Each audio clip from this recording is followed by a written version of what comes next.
بيكم معايا في درس جديد من دروس تعليم الكروشيه مينوي. في درسنا النهارده ان شاء الله هنستكمل مع بعض ميدالية عيد الرعب. زي ما احنا شايفين احنا عملنا مع بعض قبل كده الجمجمة وعملنا مع بعض قبل كده العين. النهارده هنعمل مع بعض قرع العسل او القرع الخاص بعيد الرعب. هنشوف ازاي هنعمله بدون ما نشكله لعيد الرعب لو هنحطه في طبق فاكهة، وهنعمل عليه التشكيل بتاعه علشان نستخدمه في عيد الرعب. المفروض طبعا هو بيكون باللون الاورنج، بس انا متوفر عندي النهارده الاصفر، معلش. بس انتوا طبعا اعملوه باللون الاورنج، والاخضر طبعا للجذور بتاعته، واللون الاسود عشان خاطر العيون. وهنستخدم الفايبر للحشو. هستخدم ابرة رقم 2 ملم، وابرة التنظيف او ابرة الخياطة، وطبعا المقص والولاعة عشان نقفل بيها الخيوط بتاعتنا. نبدأ بسم الله.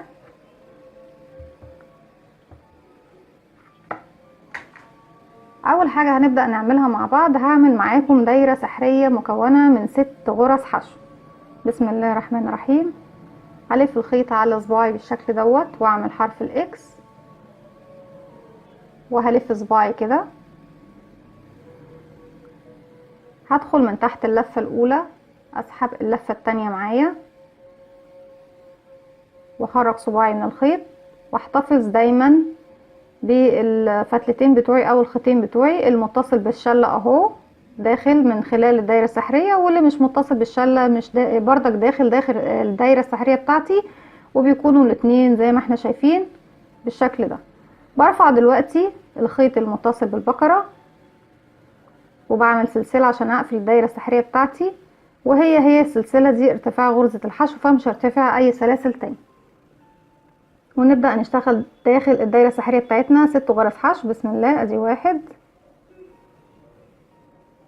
2 3 4 5 6. هنمسك الفتلة القصيرة اللي هي مش متصلة بالشلة وهشدها كويس جدا عشان اقفل المركز بتاع الدايرة او سنتر الدايرة بتاعتي بالشكل ده زي ما احنا شايفين. فاول غرزة انا اشتغلتها في حرف الفي هقفل بغرزة منزلقة او الغرزة النائمة بالشكل ده. الراوند اللي جاي انا طبعا عايزة اوسع بالدايرة بتاعتي، هنبدأها طبعا بدايرة، يبقى ارتفع سلسلة ارتفاع غرزة الحشو، وهبدأ اشتغل فوق كل غرزة حشو بمرتين، يعني هعمل تزايد فوق كل الغرز. بدل ما معايا 6 غرز حشو هيكون معايا 12 غرزة حشو. ادي 1، وفي نفس الغرزة تاني هشتغل مرة كمان 2، واللي بعدها مرتين كده 3 4، اللي بعدها كمان 2 5 6، واللي بعدها 7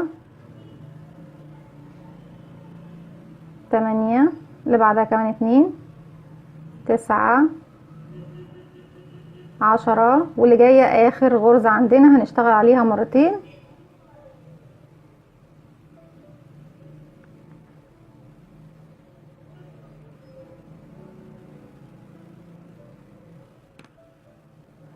هي عشان ضيقة شوية.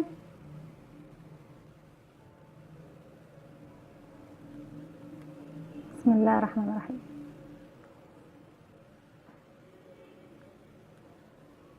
كده 11 12. وفي اول غرزة طبعا اشتغلناها هنقفل فيها بغرزة منزلقة. السطر اللي جاي كمان هنبدأ نعمل تزايد، لسه القرص بتاعي ما وصلش للحجم بتاع قرع العسل اللي انا محتاجاه. هرتفع سلسلة. التزايد في السطر دوت هيكون في الغرزة رقم 2، يعني اول واحدة مش هشغل فيها تزايد، هشغلها مرة واحدة بس، وتاني واحدة دايما هي اللي هيكون فيها تزايد، يعني واحدة بدون تزايد والتانية فيها تزايد، وهكذا. هنشتغل من نفس المكان اللي انا واقفة فيه. ادي 1 بدون تزايد، واللي بعدها هنشتغل فيها مرتين، يعني هعمل فيها تزايد 2، بحيث يكون معايا في الراوند دوت 18 غرزة حشو. انا بدأت ب6، ومفروض دايما العدد اللي ببدأ بيه هو نفس العدد اللي بيزيد في كل سطر معايا. كده اشتغلت 1 2، واللي بعدها مرة اشتغل فيها مرة، والغرزة اللي بعدها هشتغل فوقيها 2 غرزة حشو، يعني مرتين، يعني تزايد. وهكذا. هكمل الراوند بتاعي بنفس الطريقة، غرزة بدون تزايد وغرزة فيها تزايد لغاية ما اخلص الراوند. هكمل وهرجع لكم. كده خلص الراوند بتاعي ب 18 غرزة حشو. هنقفل بمنزلقة في اول غرزة اشتغلناها في حرف الفي، وهرتفع سلسلة وهعمل تزايد تاني، والتزايد في السطر اللي جاي هيكون في الغرزة رقم 3. يعني هشتغل غرزة بدون تزايد، وكمان اللي بعدها بدون تزايد، واللي بعدها هشتغل فيها مرتين كده، 1 2، وهكذا. الراوند بتاعي كله بشتغل غرزتين بدون تزايد، وفي التالتة بعمل التزايد بتاعي، بحيث يكون معايا في نهاية الراوند 24 غرزة حشو بالشكل دوت زي ما احنا شايفين. 1 بدون تزايد، 2 بدون تزايد، رقم 3 اللي بشغل فيها التزايد. وبكمل الراوند بتاعي بنفس الطريقة دي. كده خلاص خلصت الراوند بتاعي. بقفل بمنزلقة في اول غرزة اشتغلتها، وهرتفع سلسلة كمان، ولسه هزود تاني في الراوند اللي جاي، بحيث ان انا التزايد بتاعي هيكون في الغرزة رقم 4 في نهاية الراوند. يعني انا بشتغل 3 غرز بدون تزايد، والغرزة الرابعة بشتغل فيها تزايد. دايما في السطر ده كله في الغرزة رقم 4 واحنا بنعد دايما هنعمل تزايد، بحيث يكون معايا في الراوند اللي احنا فيه دوت هيكون معايا 30 غرزة حشو. كده ادي 1 بدون تزايد، 2 بدون تزايد، 3 بدون تزايد، رقم 4 هي اشتغل فيها مرتين، 1 2. تاني نكرر، 1 بدون تزايد، 2 بدون تزايد،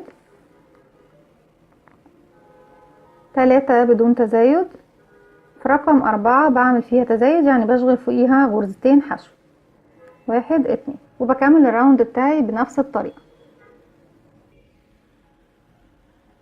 كده خلاص خلصت الراوند بتاعي وبقى معايا 30 غرزة حشو.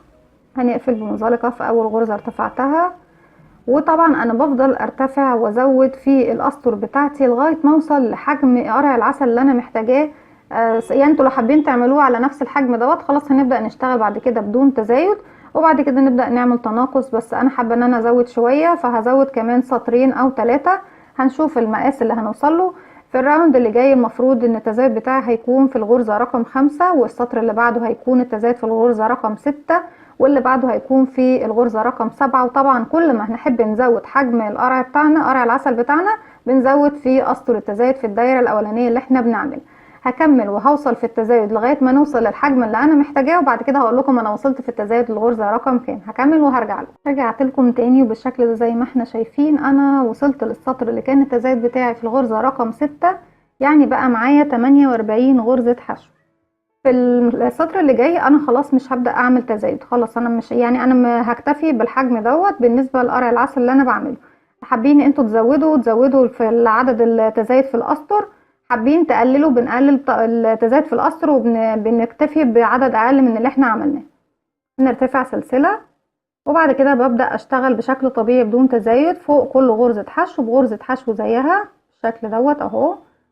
كل غرزة فوقيها غرزة زيها بدون اي تزايد، وبرتفع بالشكل دوت. لما بوصل لنهاية الراوند بقفل بغرزة منزلقة في اول غرزة حشو اشتغلتها. برتفع بالشكل ده 5 أو 6 سطور او حسب الارتفاع اللي انتوا حابينه، وبعد كده هرجع لكم تاني علشان نبدأ نعمل تناقص مع بعض ونقفل الدايرة بتاعتنا. بالشكل دوت رجعت لكم تاني، وكده خلصنا. انا ارتفعت دلوقتي 7 سطور بدون تزايد، يعني انا دلوقتي كان معايا 48 غرزة حشو هي اللي انا اشتغلت عليهم، هم 48 غرزة حشو لمسافة 7 سطور بدون اي تزايد. بعد كده هقفل بمنزلقة في اول غرزة احنا اشتغلناها في السطر دوت، وبعد كده هنبدأ نعمل تناقص. هعمل تناقص لغاية طبعا ما اقفل الدايرة بتاعتي. احنا اخر سطر كنا عاملين فيه تزايد كان التزايد عندي في الغرزة رقم 6، يعني التناقص دلوقتي بردك هيبدأ عندي في الغرزة رقم 6، يعني باخد 6 و7 مع بعض، يعني بشغل 5 غرز بدون تناقص، 1 2 3 فوق كل غرزة غرزة زيها، 4 5. رقم 6 ورقم 7 بشغلهم مع بعض في غرزة واحدة عشان خاطر نعمل تناقص ونختصرهم. باخد الضلع الامامي للغرزة الاولى، وكمان بدخل في الضلع الامامي للغرزة التانية. بالشكل ده بقى معايا الحلقتين بتوعهم والحلقة الاساسية على الابرة. الف الخيط واخرج من الحلقتين دول بقى معايا 2. هلف الخيط واخرج من حلقتي واكرر تاني لغاية ما اوصل لنهاية السطر. 5 غرز بدون تناقص. ادي 1 2 3 4 5 و6 و7 بشغلهم مع بعض بتناقص. باخد الضلع الامامي لاول غرزة والضلع الامامي لتاني غرزة، بخرج بلف الخيط واخرج من الحلقتين دول والف الخيط واخرج من الحلقتين الباقيين عندي على الابرة. وبكمل طبعا الراوند بتاعي بنفس الطريقة. والراوند اللي بعد منه بعمل تناقص بردك، بفضل اعمل تناقص لغايه ما اقفل الدايره القرص بتاعي زي ما بدات بهنا بالظبط. السطر اللي جاي هيكون التناقص بتاعي في الغرزه رقم 5 و6، اللي بعده هيكون التناقص في الغرزه رقم 4 و5، وهكذا لغايه ما بوصل للسطر اللي انا بعمل فيه تناقص في الغرزه رقم 2. هكمل وهرجع لكم. بس طبعا واحنا بنعمل تناقص نشوف الراوند اللي هننفع ان احنا نقف عنده عشان نحشي الفايبر بتاعنا، وبعد كده نقفل الدايره بتاعتنا علشان ما نقفلش الدايره خالص وبعد كده ما نعرفش نحشيها. فاحنا نحشي بردك الفايبر بتاعنا عند التناقص المظبوط. هكمل وهرجع لكم. رجعت لكم تاني وبالشكل دوت. انا السطر الاخر سطر عملت فيه تناقص لغايه دلوقتي كان في الغرزه رقم 3. الراوند اللي جاي طبعا هرتفع سلسله وهعمل التناقص في الغرزه رقم 2، يعني هشغل واحده بدون تناقص بالشكل ده، واتنين وتلاتة هشغلهم مع بعض كده. تاني هنكمل واحدة بدون تناقص واتنين وتلاتة هنشغلهم مع بعض. هناخد الضلع الامامي لاول واحدة والضلع الامامي لتاني واحدة ونخرج الخيط من حلقتين ونرجع تاني نلف الخيط ونخرجه من حلقتين. وبكمل الراوند بتاعي كله بنفس الطريقة، غرزة بدون تناقص والغرزتين اللي بعدها بعمل فيهم تناقص بالشكل ده.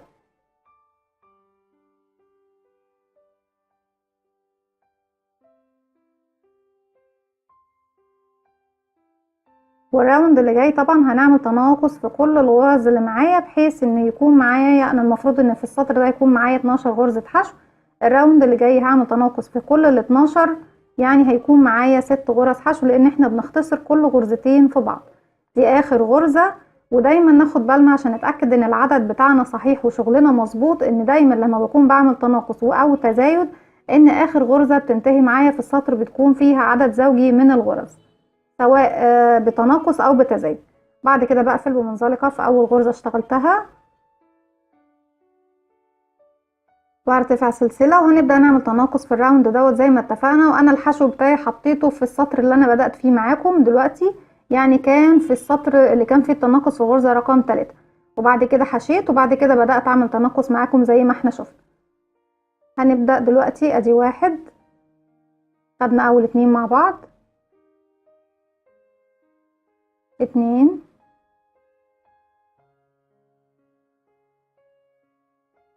3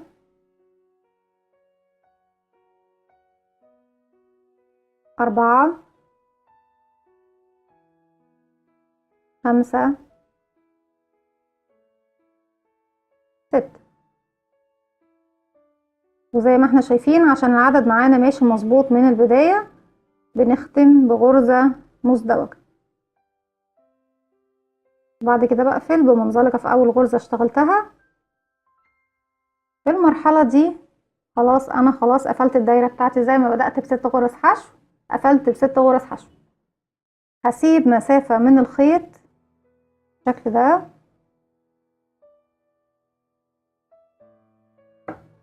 وهبدأ اقص الخيط بتاعي. هشد الخيط بس بتاعي بالشكل دوت اهو،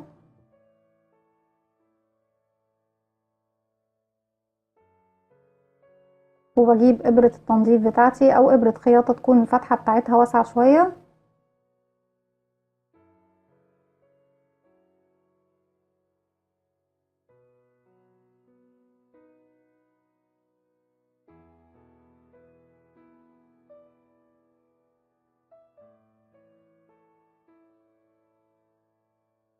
وبنلضمها بالخيط بتاعنا بالشكل ده. وباجي من هنا اهو بدخل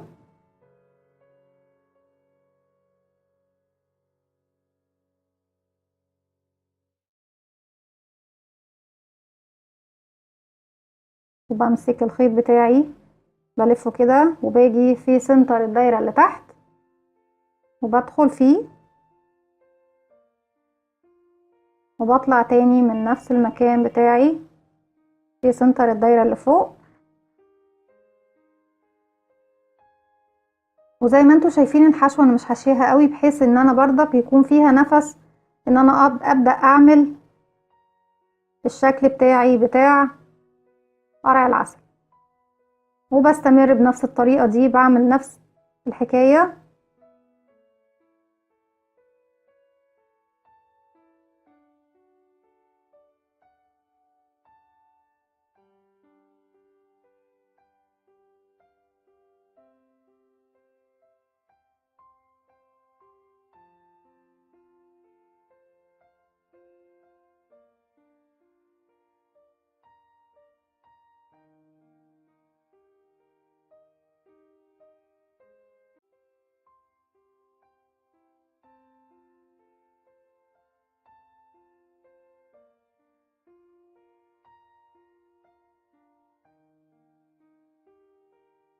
ونظبط طبعا الشغل بتاعنا بالشكل ده بحيث ان يكون كل فص شكله واضح وبارز وجميل.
بالشكل ده زي ما احنا شايفين شكل قرع العسل بتاعنا اهو بدأ يبان اكتر. انا مش هعمل الجزئية دي، المفروض طبعا ان انا بعمل كده واكملها هي كمان، بس انا مش هعمل الجزئية دي لان انا طبعا عايزة اعمله بشكل عيد الرعب. فالمكان اللي انا سايباه دوت المفروض هو اللي هيكون فيه عندي. انا لو عملتها كده هتبقى صعب شوية ان انا اعمل، ولا ممكن اعملها يعني. انا كنت عايزة عشان بس اسيبها علشان اعمل البق بتاعنا والعينين، بس مفيش مشكلة نعملها عشان تبقى شكلها كامل بالنسبة لكم. واحاول برضك نعمل البق والعينين بنفس الطريقة.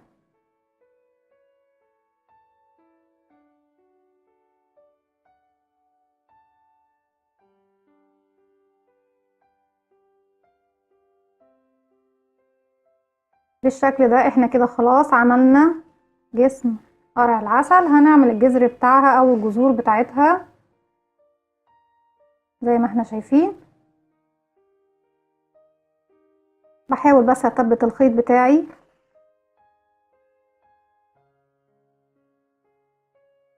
كويس علشان ما تفكش مني.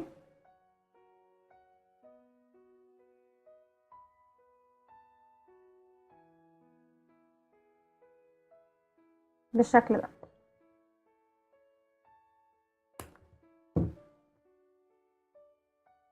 دلوقتي هنبدأ اللي احنا هنعمله دلوقتي ان احنا هنبدأ نعمل الجذور بتاعتنا بتاعت قرع العسل، وهنستخدم اللون الاخضر. وزي ما اتفقنا الخيط اللي متوفر عندنا بنستخدمه سواء خيط قطن او صوف او خيط نول زي ما انا اشتغلت بيه كده النهارده. المتوفر معانا بنشتغل بيه.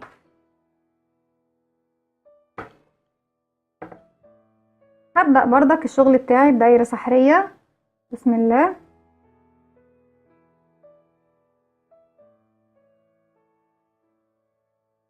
وهرتفع سلسلة اقفل بيها الدايرة السحرية بتاعتي، وهشتغل داخل الدايرة السحرية دي 5 غرز حشو.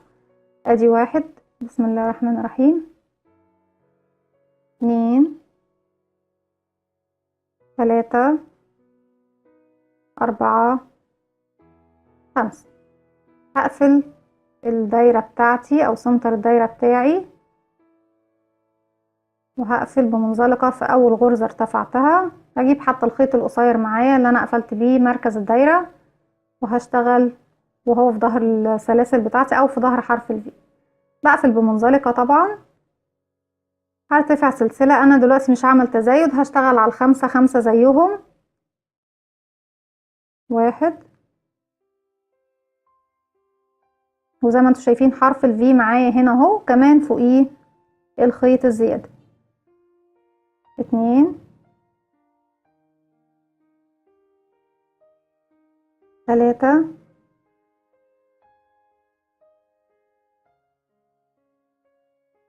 4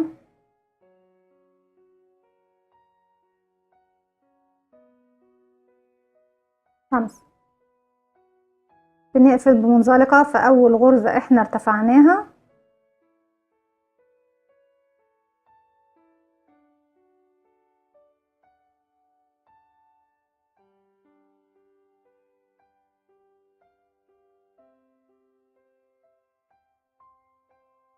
والسطر اللي بعده كمان هنشتغل 5، وهشتغل كده بالشكل دوت.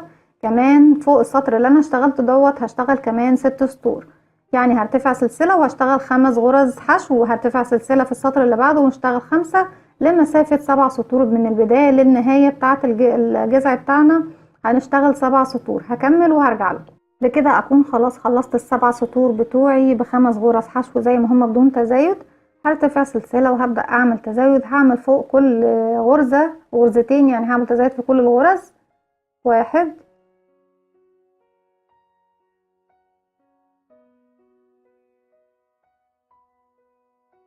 2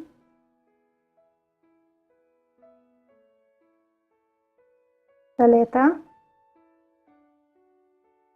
بشغل فوق كل غرزة مرتين. 4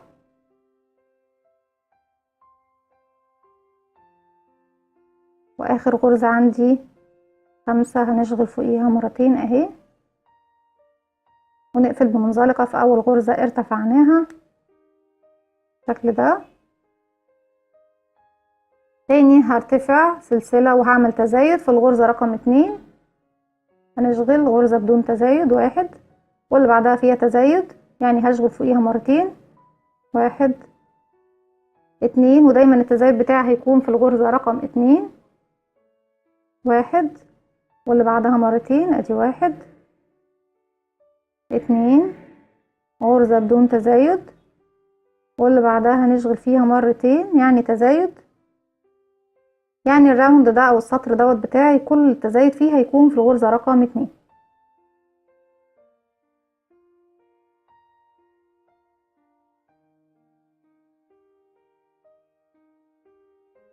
دي اخر غرزة اهي هنشغل فيها تزايد في السطر دوت، ونقفل بمنزلقة في اول غرزة ارتفعناها. تاني عايزة اوسع الدايرة بتاعتي، او كفاية كده خلاص. زي ما احنا شايفين اهي شكل الجذع او الجذور بتاعة قرع العسل. هسيب طبعا مسافة من الخيط علشان اخيط بيها او اثبت الجذور بتاعتي في قرع العسل نفسه.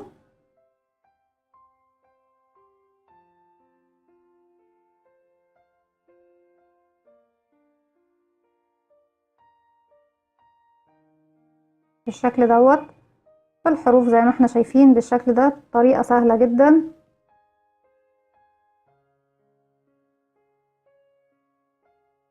وزي ما انتوا شايفين احنا عملنا قرع العسل كله بطريقة سهلة جدا، ما فيهوش اي تعقيد. هي مجرد دايرة او كورة عملناها، وعملنا منها شكلناها بالخيط، وعملنا منها قرع العسل بتاعنا. ودلوقتي ده لو هنحطه في طبق فاكهة، لو حابين نحتفل في عيد الهالوين طبعا هنعمل له عيون وبق دلوقتي.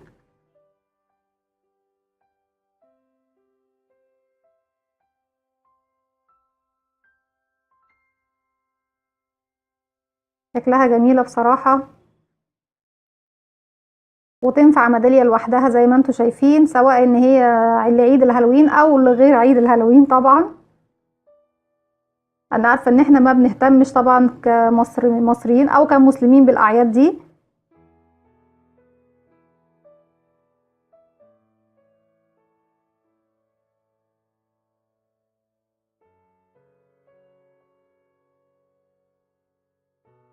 بالشكل ده اهو. كده ثبتنا قرع العسل بتاعنا، وهنيجي للجزئية اللي باقية من الخيط بالشكل دوت اهي.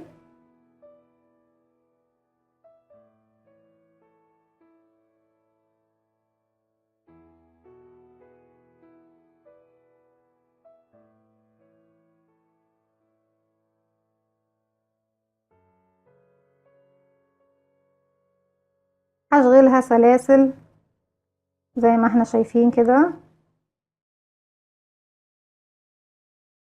بالشكل دوت. وبعد كده هاجي هنا الطرف التاني هدخل من تحتيها كده وهشد واقفل بغرزة منزلقة، وبعد كده هشد الخيط بتاعي بالطريقة دي اهو عشان نعمل العليقة بتاعتنا للميدالية. ومن داخل الشغل بتاعي هدخل وهسحب الخيط الزيادة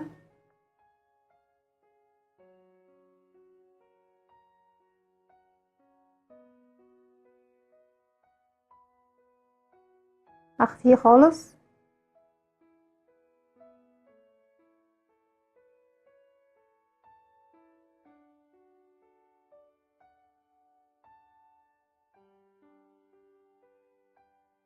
ده طبعا شكل قرع العسل، لو احنا عايزينه كزرعة هنحطه في طبق فاكهة او في اي حاجة طبعا. اما لو هنستخدمه للهالوين بجيب الخيط الاسود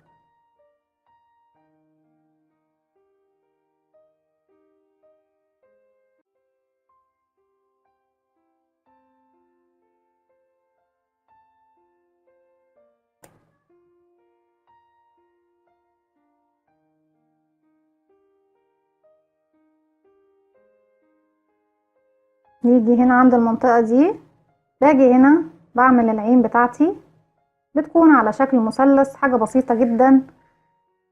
دايما يا جماعة نبسط لروحنا كل حاجة ما نصعبهاش.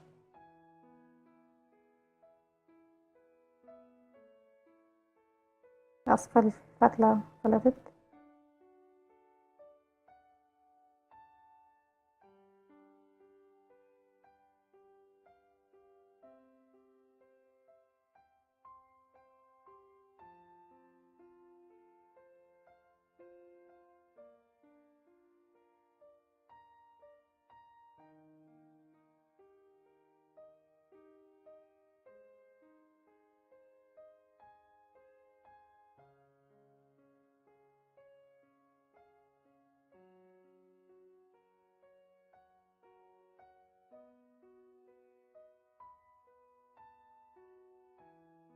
وبنكمل مع بعض.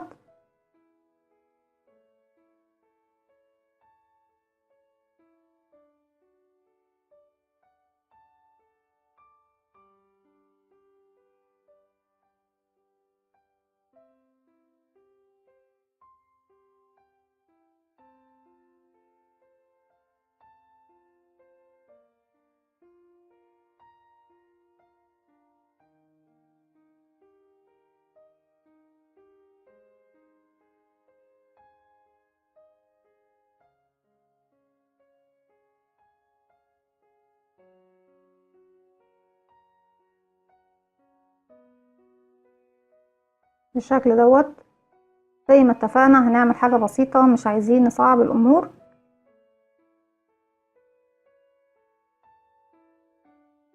وبفضل طبعا اظلل المثلث بتاعي دوت او شكل التمانية.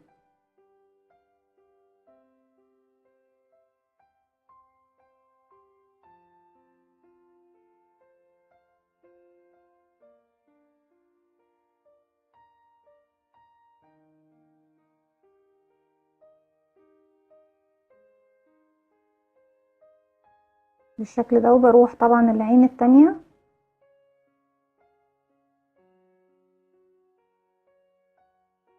بعمل نفس النظام، ببدأها بالشكل ده اهو، واروح للناحية التانية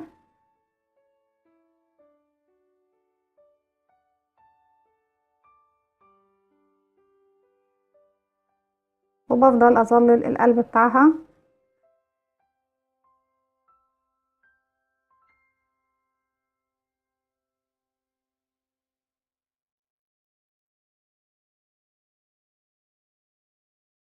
بالشكل ده بنزل عند السنان او البق،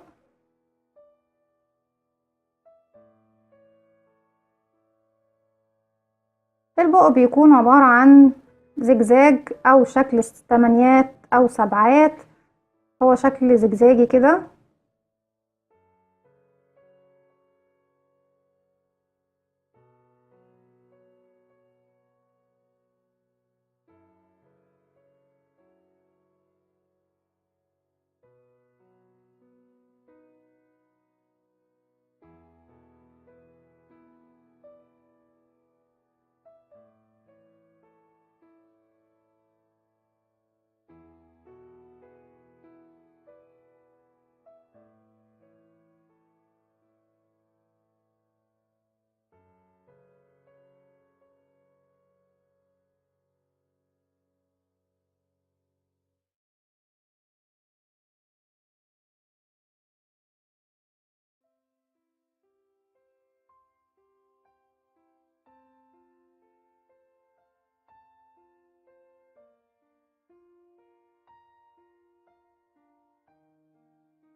بالشكل ده خلاص. ان احنا بنحاول نعمل اي شكل طبعا يكون قريب من البق الخاص بيه، وبعد كده بقص الخيط الزيادة وبدخل كمان اللي اتبقى مني. بالشكل ده عملنا العسل اللي هنحطه في اي طبق فاكهة. دي كانت فكرتي النهاردة، اتمنى يا رب انها تنول اعجابكم. وطبعا بنحطها مع الميدالية بتاعتنا، بنحط لها لعب تانية، بنحط لها اكسسوري تاني، ورد، ديكورات، خرز، احنا بنزينها زي ما احنا حابين. بتحب تكون لوحدها تكون لوحدها، حابين تكون مع الميداليات التانية تكون مع الميداليات التانية. دي كانت فكرتي او افكاري لعيد الهالوين او عيد الرعب. اتمنى يا رب النهارده الفكره تنول اعجابكم. لو عجبكم الفيديو اعملوا لي لايك وشير وسبسكرايب، واستنوني في فيديو جديد من وي.